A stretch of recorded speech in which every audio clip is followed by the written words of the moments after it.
வழிபாடு என்பது என்ன? ஆடு அறுப்பது என்பதை அல்லது மாடுகளை அறுப்பது என்பது அது நீங்கள் ஹஜ்ஜி பெருநாள் அன்றைக்கு ஒரு குறிப்பிட்ட இடத்துல அறுக்கணும். அதை இந்துக்கள் புனிதமாக கருதுற ஒரு மலை மேலே போய் அறுக்குவேன்றது அது நீங்கள் வம்பு வளர்க்குறீங்களா இல்லையா? ஏன்னா 2000 ஆண்டுகளாக தொன்று தொட்டு வணங்கிய ஒரு வழிபாட்டு தலத்தை ஒரு 200 ஆண்டுகளுக்கு முன்னால் ஒரு இஸ்லாமிய பெரியவர் அந்த மலையடிவாரத்தில் இறக்கக்கூடிய அவரை மேலே கொண்டு போய் அடக்கம் பண்ணுறாங்க. அதுக்கு ஒரு சமாதி கட்டுறாங்க, அதுதான் தர்கா. அதில் வழிபாடு இப்போ நடக்குது. இப்போ மலைக்கு யார் சொந்தம் கொண்டாடணும்? ஒட்டுமொத்த மலையை புனிதம் என்று கருதக்கூடிய இந்துக்கள் தான். அப்போ இதில் சிக்கந்தர் மலை என்று சொல்லுவது முதல்ல பிழை. இந்த பாரதத்தை நேசிக்கிற பெரும்பான்மை இந்து சமூகத்தை தொப்புள் குடி உறவாக இஸ்லாமிய சமூகம் நினைத்தால் நாம் ஏதோ அரேபிய நாட்டிலிருந்தும் ஆப்கானிஸ்தானிலும் வரவில்லை, இந்த மண்ணில் இந்துக்களாக நம்முடைய முன்னோர்கள் இருந்து ஒரு வழிபாட்டு முறையை ஏற்றிருக்கிறோமே தவிர நாம் அடிப்படையில் நம்முடைய மூதாதையர்கள் இந்துக்கள் அந்த உறவு இன்றைக்கும் தொடர்கிறது, இனிமேலும் தொடர வேண்டும் என்று நினைத்தால் இத சிக்கந்தர் மலன் சொல்றதே முதல்ல இஸ்லாமியர்கள் தூக்கி எறிஞ்சிருவாங்க. ஏன்னா அது அவர்களுடைய புனித தலம். புனித தலம் என்பது வெறும் கோவில் மட்டும் கிடையாது, அந்த மலையே புனிதம். அதனால தான் மலையை சுற்றி கிரிவர வராங்க. இந்த அடிப்படை இஸ்லாமிய ஜமாத்திற்கு தெரியணும். ஜமாத்தினுடைய தலைவர்கள் புரிந்திருக்கிறார்கள்னா கூட அவர்களை பின்புறத்தில் இருந்து நிறைய நெருக்கடி கொடுத்து சில அமைப்புகள் மிக வேகமாக இதை பிரச்சனைக்குரியதாக களத்தை மாத்துறாங்க. ஏன் பெருசு, ஏன் மதம் பெருசு என்று நினைத்தால் பிற மதத்தினர் எப்படி உங்க வார்த்தைக்கு மதிப்பு கொடுப்பாங்க? அதனால் இந்துக்களின் உணர்வுகளுக்கும் அவர்களுடைய நம்பிக்கைக்கும் மதிப்பளித்தால் நிச்சயமாக இஸ்லாமிய சகோதரர்களை பாதுகாக்கும் அரணாக அவர்கள் தான் இருப்பார்கள். இந்த நாட்டில் காவல்துறையோ நீதிமன்றங்களோ இருக்கக்கூடிய 20 கோடி இஸ்லாமியர்களை பாதுகாத்து விடாது. 100 கோடி இந்துக்கள் தான் இஸ்லாமியர்களை பாதுகாக்கும் அரண். அதனாலதான் உலகின் பாதுகாப்பு மிகுந்த இஸ்லாமியர்கள் இருக்கக்கூடிய ஒரு நாடு பாரதம் என்று ஆஸ்திரேலியாவில் உள்ள அந்த பாராளுமன்றத்தின் ஒரு குழு அறிவிக்கிறது என்றால் இப்ப இதை விட வேற என்ன ஆதாரம் வேணும்? 2026 தேர்தலில் பாரதிய ஜனதா கட்சி சிறுபான்மை வாக்குகளையும் பெறப்போகிறது என்ற அச்சம் ஆளும் திமுக அரசுக்கு வந்திருக்கு. அப்ப இதை அரசியலாக்கி திமுகவினர் என்ன பாக்குறாங்கன்னா, தூண்டிவிடக்கூடிய விஷயத்தை இஸ்லாமிய மக்களை வைத்து தூண்டி விடுவோம். இது உங்களது பாத்தீங்களா, பறிக்கிறாங்க. யூபியில் என்ன நடந்துச்சு, மகாராஷ்டிரால என்ன நடந்துச்சு, அது மாதிரி இன்றைக்கு என்ன செய்வாங்க, ஆடு இருக்க வேணாம்னு சொல்லுவாங்க. நாளைக்கு சிக்கந்தர் மலையில இருக்கிற அவுலியா தர்கா அப்படின்றதை எடுத்துருவாங்கன்னு சொல்லி அவங்க மனசுக்குள்ளார ஒரு விஷத்தை விதைத்ததின் விளைவு அவங்க என்ன பண்றாங்க, தங்களுடைய அந்த உரிமைகள் பாதுகாக்கப்பட வேண்டும் என்பதற்காக ஆட்டுக்குட்டியை போட்டுக்கிட்டு அல்லாஹ் அக்பர் கத்திக்கிட்டு போறது. இது எந்த விதத்தில் நாகரிகம், எந்த விதத்தில் இஸ்லாம் இப்படி அனுமதிக்குது? அதைத்தான் நாம யோசிக்கிறோம். நபிகள் நாயகம் ஸல்லல்லாஹு அலைஹி வஸல்லம் இஸ்லாமிய நம்பிக்கையின்படி இறை தூதருடைய வாக்குக்கு கட்டுப்பட வேண்டும் ஒவ்வொரு முஸ்லிம்கள். அவர் சொல்லுகிறார், பிற மதத்தின் புனித தலங்கள் இருக்கக்கூடிய இடத்தில் இஸ்லாமிய வழிபாடு செய்யக்கூடாது. இது ரொம்ப தெளிவான இஸ்லாமிய சட்டம். எப்படி? வாழ்க வளமுடன் சார். அறுபடை வீடுகளுடைய முதல் படை வீடா இருக்கக்கூடிய திருப்பரங்குன்றம் மலை, அங்க இப்ப திருப்பரங்குன்றம் மலையா இல்ல சிக்கந்தர் மலையா அப்படிங்கிற ஒரு மிகப்பெரிய பிரச்சனை போய்கிட்டு இருக்கு.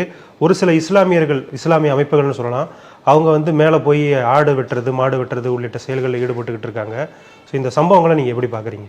2000 ஆண்டுகளாக முருகப்பெருமாளை வணங்குவதற்காக அந்த திருப்பரங்குன்றம் மலை முழுக்க கிரிவலம் சுற்றி வந்து ஒட்டுமொத்த மலையையும் புனிதமாக கருதக்கூடிய இந்து மக்கள் ஒருபுறம், கடந்த 200 ஆண்டுகளாக சிக்கந்தர் அவுலியா என்று சொல்லுகிற இஸ்லாமியத்தினுடைய மதப்பிரிவர் ஒருவர் இறந்து போனவரை அந்த மலைக்கு மேலே போய் அடக்கம் செய்யப்பட்டு அவரை வழிபாடு செய்யக்கூடிய இஸ்லாமியர்களில் ஒரு பிரிவினர்.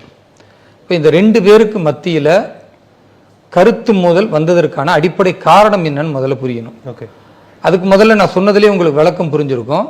அது முருகப்பெருமானின் மலையா அல்லது சிக்கந்தர் மலையான்னு. ஏன்னா 2000 ஆண்டுகளாக தொன்று தொட்டு வணங்கிய ஒரு வழிபாட்டு தலத்தை ஒரு 200 ஆண்டுகளுக்கு முன்னால் ஒரு இஸ்லாமிய பெரியவர் அந்த மலையடிவாரத்தில் இறக்கக்கூடிய அவரை மேலே கொண்டு போய் அடக்கம் பண்ணுறாங்க. அதுக்கு ஒரு சமாதி கட்டுறாங்க, அதுதான் தர்கா. அதில் வழிபாடு இப்போ நடக்குது. இப்போ மலைக்கு யார் சொந்தம் கொண்டாடணும்? ஒட்டுமொத்த மலையை புனிதம் என்று கருதக்கூடிய இந்துக்கள் தான். அப்போ இதில் சிக்கந்தர் மலை என்று சொல்லுவது முதல்ல பிழை. அது இன்றைக்கு மட்டும் இந்த இந்துக்கள் எதிர்க்கலை, 1890களில் இருந்தே எதிர்த்திருக்கிறாங்க, சட்ட போராட்டம் செய்திருக்கிறார்கள். அன்றைய சுதந்திரத்திற்கு முன்னால் உள்ள அரசாக இருக்கட்டும் அல்லது சுதந்திரத்திற்கு பின்னால் வந்த அரசாக இருக்கட்டும், நீதிமன்றங்களாக இருக்கட்டும், அதில் தெளிவாக குறிப்பிட்டிருக்கிறாங்க. எது அந்த தர்கா என்று குறிப்பிடுகிறார்களோ அதில் இஸ்லாமியர்கள் அவருடைய வழிபாடை செய்து கொள்வதற்கு அனுமதிக்கிறோம், அவர்களுக்கான பாதையை அனுமதிக்கிறோம். அதை தாண்டி அதை விரிவுபடுத்தக்கூடாது. நீங்கள் அடிப்படையில் ஒன்று புரிந்து கொள்ளணும், இந்த மாதிரியான ஒரு சகிப்புத்தன்மையை சீர்குலைக்கிற செயல் தான் இன்றைக்கு நடக்குது.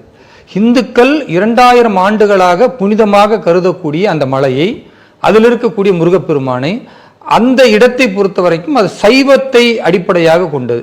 அங்கே யாரும் அசைவ உணவு சாப்பிட மாட்டாங்க. இந்துக்களை பொறுத்த வரைக்கும் 2 விதமாக இருப்பாங்க. ஒரு சில தெய்வங்கள் இருக்கு. இப்போ பாண்டி கோவில் இருக்கு, முனியாண்டி கோவில் இருக்கு. இங்கெல்லாம் வந்து அவர்கள் அசைவம் சாப்பிடுவாங்க. ஆனா அறுபடை வீடுகளில் பார்த்தீங்கன்னா அது சைவம் சாப்பிட்டுட்டு தான் போவாங்களே தவிர அசைவம் சாப்பிட்டா போக கூட மாட்டாங்க.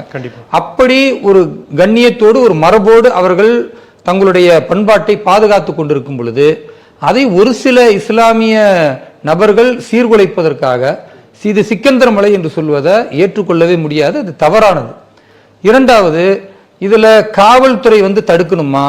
இதுல தேவையில்லாமல் ஒரு சில இஸ்லாமிய அடிப்படைவாத அமைப்புகள் எப்படி எஸ்டிபிஐ போன்றவர்கள், அவர்களுக்கு கூடவே தோல் தூக்குகிற திருமாவளவன் கட்சி விசிகா, இவர்கள்லாம் சேர்ந்து போராட்டம் நடத்துவதை பார்க்க முடியும். முதல்ல அவங்க தான் போராட்டம் நடத்துறாங்க. என்னன்னா இஸ்லாமியர்களுடைய வழிபாட்டு உரிமைகள் மறுக்கப்படுது அப்படின்னு அவங்க தான் முதல்ல சொல்றாங்க. ஒருவேளை இந்த பக்கமும் பிரச்சனை இருக்க வாய்ப்பு இருக்குல்ல சார்? வழிபாடு என்பது என்ன? ஆடு அறுப்பது என்பதை அல்லது மாடுகளை அறுப்பது என்பது அது நீங்க ஹஜ்ஜி பெருநாள் அன்றைக்கு ஒரு குறிப்பிட்ட இடத்துல அறுக்கணும். அதை இந்துக்கள் புனிதமா கருதுற ஒரு மலை மேல போய் அறுக்குவேன்றது அது நீங்க வம்பு வளர்க்குறீங்களா இல்லையா? இவ்வளவு காலம் நீங்க ஆரம்பிக்கும் போது சொன்னீங்க நல்லிணக்கமா தான் இருந்தாங்க, ஏன் திடீர் பிரச்சனை? அதுதான் கேள்வி. இவ்வளவு காலமா நல்லிணக்கமா இருந்ததற்கு காரணம் இப்படி இஸ்லாமியர்கள் வந்து ஒரு சில அடிப்படைவாதிகள் முளைக்கல. அங்க இந்துக்களும் இஸ்லாமியர்களும் ஒன்றுபட்டு தான் இருந்தாங்க. அவர்கள் இந்துக்கள் வழிபாடு ஒரு பக்கம் சிறப்பாக நடந்து கொண்டிருந்தது. இஸ்லாமியருடைய தர்காவுக்கு போறது, அவங்க தர்காவுக்கு போவாங்க, வழிபாடு செய்வாங்க, அவங்க பாட்டுக்கு வருவாங்க. இந்த கந்தூரி விழாலாம் நடக்கும் பொழுது திருப்பரங்குன்றம் அந்த கீழே இருக்கிற மசூதியில கந்தூரி விழா நடக்கும். அங்க உணவு சமைப்பாங்க, அதை எல்லாருக்கும் கொடுப்பாங்க. அது இந்துக்கள் இஸ்லாமியர்கள் ஒரு நல்லிணக்கமாக அதை கொண்டாடுவாங்க. இது எப்படி நாகூர் தர்காவில் கந்தூரி நடக்கிறதோ அதே மாதிரி ஏர்வாடி தர்காவில் நடக்குதோ அங்க இஸ்லாமியர்கள் கிறிஸ்தவர்கள் எல்லோரும் எப்படி மத நல்லிணக்கத்தோடு இருக்கிறாங்களோ அப்படித்தான் இருந்தது. ஆனா இவங்க என்ன பண்றாங்கன்னா, எப்பொழுதோ ஒரு வாட்டி யாரோ ஒருவர் வந்து தெரியாமல், அரசுக்கு தெரியாம, நீதிமன்றத்தினுடைய சட்டங்களை மதிக்காம யாராவது போய் ஆர்டர் எடுத்திருந்தா நாங்க அன்றைக்கு அறுத்தோம்ல, அதை எங்க இன்னைக்கு நீங்க திருட்டுத்தனமாக செய்ததையோ இல்ல தவறாக செய்ததையோ வந்து ஒரு அரசின் சட்ட விதிக்கு உட்பட்டு நடக்கக்கூடியவர்கள் ஏற்றுக்கொள்ள முடியாது. இதுல காவல்துறை வர வேண்டிய அவசியம் முதல்ல கிடையாது.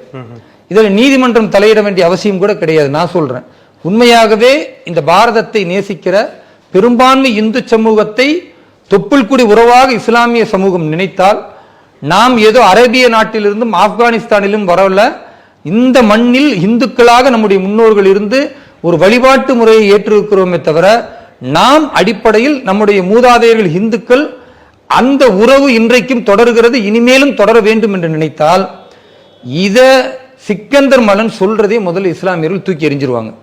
ஏன்னா அது அவர்களுடைய புனித தலம். புனித தலம் என்பது வெறும் கோவில் மட்டும் கிடையாது, அந்த மலையே புனிதம். அதனாலதான் மலையை சுற்றி கிரிவரவளாங்க. இந்த அடிப்படை இஸ்லாமிய ஜமாத்திற்கு தெரியணும். ஜமாத்தினுடைய தலைவர்கள் புரிந்திருக்கிறார்கள்னா கூட அவர்களை பின்புறத்தில் இருந்து நிறைய நெருக்கடி கொடுத்து சில அமைப்புகள் மிக வேகமாக இதை பிரச்சனைக்குரியதாக களத்தை மாத்துறாங்க. ஏன்னா 2026 தேர்தலில் பாரதிய ஜனதா கட்சி சிறுபான்மை வாக்குகளையும் பெறப்போகிறது என்ற அச்சம் ஆளும் திமுக அரசுக்கு வந்திருக்கு. அப்ப இதை அரசியலாக்கி திமுகவினர் என்ன பார்க்கிறாங்கன்னா, தூண்டிவிடக்கூடிய விஷயத்தை இஸ்லாமிய மக்களை வைத்து தூண்டி விடுவோம். இது உங்களது, பாத்தீங்களா பறிக்கிறாங்க, யூபியில் என்ன நடந்துச்சு, மகாராஷ்டிரால என்ன நடந்துச்சு, அது மாதிரி இன்றைக்கு என்ன செய்வாங்க, ஆடு அறுக்க வேணாம்னு சொல்லுவாங்க, நாளைக்கு சிக்கந்தர் மலையில இருக்கிற அவுலியா தர்கா அப்படின்றதை எடுத்துருவாங்கன்னு சொல்லி அவங்க மனசுக்குள்ளார ஒரு விஷத்தை விதைத்த விளைவு அவங்க என்ன பண்றாங்க, தங்களுடைய அந்த உரிமைகள் பாதுகாக்கப்பட வேண்டும் என்பதற்காக ஆட்டுக்குட்டியை போட்டுக்கிட்டு அல்லாஹ் அக்பர் கத்திக்கிட்டு போறது, இது எந்த விதத்தில் நாகரிகம், எந்த விதத்தில் இஸ்லாம் இப்படி அனுமதிக்குது, அதைத்தான் நாம யோசிக்கிறோம். நபிகள் நாயகம் ஸல்லல்லாஹு அலைஹி வஸல்லம் இஸ்லாமிய நம்பிக்கையின்படி இறை தூதருடைய வாக்குக்கு கட்டுப்பட வேண்டும் ஒவ்வொரு முஸ்லிம்கள். அவர் சொல்லுகிறார், பிற மதத்தின் புனித தலங்கள் இருக்கக்கூடிய இடத்தில் இஸ்லாமிய வழிபாடு செய்யக்கூடாது. இது ரொம்ப தெளிவான இஸ்லாமிய சட்டம். எப்படியாவது கலவரம் ஆக்கணும், இல்ல தேர்தல் அரசியல் ஆக்கணும், பாஜகவிற்கு எதிராக வரணும், அல்லது இந்துத்துவ பார்த்தீர்களா, இந்து அமைப்புகள் ஒன்று சேர்ந்து விட்டார்கள், நாம் இஸ்லாமியர்களும் ஒன்று சேர வேண்டும் என்று இங்கு வேகமாக ஒரு வேலை நடக்கிறத நாங்களும் புரிஞ்சிருக்கிறோம். அது மாதிரி ஒரு ஏற்பாட்டை எக்காரணத்துக்கும் நாங்கள் முன்னின்று செய்யவும் மாட்டோம், அது இங்கு வளர்வதற்கும் விட மாட்டோம்னு இஸ்லாமிய ஜமாத்து தலைவர்கள் பள்ளிவாசல் நிர்வாக கமிட்டியில தெளிவா முடிவெடுத்திருக்கிறாங்க. அதனால் இந்த கட்டமைப்பை, இந்த ஒற்றுமையை, இந்த நல்லிணக்கத்தை சீர்குலைக்கிற வேலையை யார் செய்தாலும் அதை இஸ்லாமியர்கள் முன்னின்று தடுக்கக்கூடிய நிலை வெகு விரைவில் வரும். இந்த 2026 தேர்தலுக்கு திமுக பலவிதமான விஷயங்களை கையில் எடுக்கிறது. அதுல சிறுபான்மை மக்களுக்கு பிஜேபி வந்துட்டா அல்லது பிஜேபியோடு இருக்கிற கூட்டணி கட்சிகள் வந்துவிட்டால் ஆபத்து, அதை நாங்கள் தான் உங்களை பாதுகாக்க போகிறோம் என்ற அடிப்படையில் ஒரு பிம்பத்தை காட்ட வேண்டும், ஒரு அச்சத்தை அவர்களுக்கு ஊட்ட வேண்டும். அந்த ஏற்பாட்டில் ஒரு பகுதியாக இதை பார்க்கிறேன். நானும் நேரடியாக இப்போ அந்த முருகன் கோவில் இருக்கக்கூடிய முருகன் மலைக்கு போக போறேன். அறுபடை வீட்டின் முதல் படை வீடு அது. அங்க போய் நான் பார்க்க போறேன். அங்க உள்ள இந்துக்களோட நான் பேச போறேன். அதே மாதிரி சிக்கந்தர் தர்காவுடைய அவுலியாவிற்கு, அந்த தர்காவிற்கு நான் செல்ல போறேன். அங்க இருக்கக்கூடிய திருப்பரங்குன்றத்துடைய மஸ்ஜித் கமிட்டி நிர்வாகிகளை நான் சந்திக்க போறேன். அவர்களிடத்தெல்லாம் பேசி ஒரு நல்லிணக்கத்தை நாம் உருவாக்குவதற்கான முயற்சியை எடுக்கணும். அதை நிச்சயமா நான் எடுப்பேன். இதுல எவ்வித அரசியலும் கிடையாது. பாரதிய ஜனதா கட்சி ரொம்ப தெளிவா இருக்கு. இந்த சென்சிட்டிவ் இஷ்யூவை மத ரீதியான வாக்கு வங்கியா நாங்கள் தயார் செய்ய எப்பொழுதுமே முன்வர மாட்டோம். எங்களை பொறுத்தவரை இரு சமூகமும் அமைதியா இருக்கணும். குறிப்பா மதுரையில எப்பொழுதுமே ஒரு இந்து ஒரு இஸ்லாமியரை பார்த்தா மாமா நல்லா இருக்கீங்களா அப்படின்ற உறவு தான் இன்னைக்கு பாராட்டுறாங்க. அப்ப அது விரிசல் வந்துவிடக் கூடாது என்றால் இந்து புனித தலங்களை மதிக்கணும் என்ற உணர்வு இருக்கணும். சார், அங்க கடை வச்சிருப்பாங்கல்ல சார், அதாவது திருப்பரங்குன்றம் அப்படிங்கிறது ஒரு இந்து கோவில் தான். ஆனா அங்க கடை வச்சிருக்கிற நிறைய பேர் பாத்தீங்க அப்படின்னா இஸ்லாமியர்களும் கடை வச்சிருக்காங்க. அவங்களுமே இந்த போராட்டத்தெல்லாம் கலந்துக்கிறாங்க. அதாவது இப்ப நீங்க திமுக வந்து பின்னாடி இருந்து இயக்குதுன்னு சொன்னீங்கன்னா அவங்களையுமே திமுக இயக்குதுன்னு சொல்ல முடியுமா சார்? நம்ம அதாவதுங்க, நீங்க ஏன் திருப்பரங்குன்றம் சுருக்குறீங்க? திருப்பரங்குன்றத்துல இருக்கட்டும், அல்லது மதுரை மீனாட்சி அம்மன் கோவிலுடைய சந்நிதி திருவா இருக்கட்டும், அயோத்தியில் இருக்கிற ஸ்ரீராமருடைய அந்த ஜென்மபூமியை சுற்றி இருக்கிற கடைகளாக இருக்கட்டும், குறைந்தபட்சம் 20% இஸ்லாமியர்கள் கடை நடத்துறாங்க. நான் இங்க தமிழகத்தை மட்டும் சொல்ல, அயோத்தி ஸ்ரீராமர் கோவிலுக்கும் நான் போயிருக்கேன், ராமஜென்ம பூமிக்கு. அங்கேயும் கண்ணால பார்த்திருக்கேன். இஸ்லாமியர்கள் தான் வந்து ஸ்ரீராமருடைய படம் விற்கிறாங்க, அந்த சால்வை விற்கிறாங்க, நல்ல விதமான வருமானத்தை பார்க்கறாங்க. நிறைய ஹோட்டல் நடத்துறாங்க. என்ன ஹோட்டல் நடத்துறாங்க? பிரியாணி கடை கிடையாது, சைவ ஹோட்டல் நடத்துறாங்க. இஸ்லாமியர்கள் இட்லி தோசை மாதிரி சைவ ஹோட்டல் நடத்துறாங்க. ஏன்? என் இந்துக்கள் வருகிறாங்க, அவங்க உணர்வு என்பது என்னமோ அதை நான் மதிக்கணும். அதே நேரத்தில் நான் அதன் மூலமாக வியாபாரம் வருமானத்தையும் ஈட்டி என் குடும்பத்தையும் வளமாக்கணும். இது இந்துக்கள் அனுமதிக்கிறாங்க தானே? அப்போ இது மாதிரி அனுமதிக்கக்கூடிய இடத்தில் உள்ளவர்கள் புரிந்து கொண்டு அவர்கள் தான் இந்த நல்லிணக்கத்திற்கான பாலமா இருக்கணும். ஆனா பெரிய வருத்தம் என்னன்னா, அதில் உள்ள சில பேரே வந்து இந்த போராட்டத்தில் இஸ்லாமியர்களோடு இணைந்து கொண்டு அல்லாஹ் அக்பர் சிக்கந்தர் மலை வேணும் என்று கேட்பது ஒன்று அறியாமையா இருக்கணும், அல்லது இது ஒரு ஆபத்தான முன்னுதாரணமா இருக்கணும். ரெண்டுல ஏதோ ஒன்று. ஆனா ரெண்டுமே மிக தீமையானது என்பதில் நான் தெளிவா இருக்கேன்.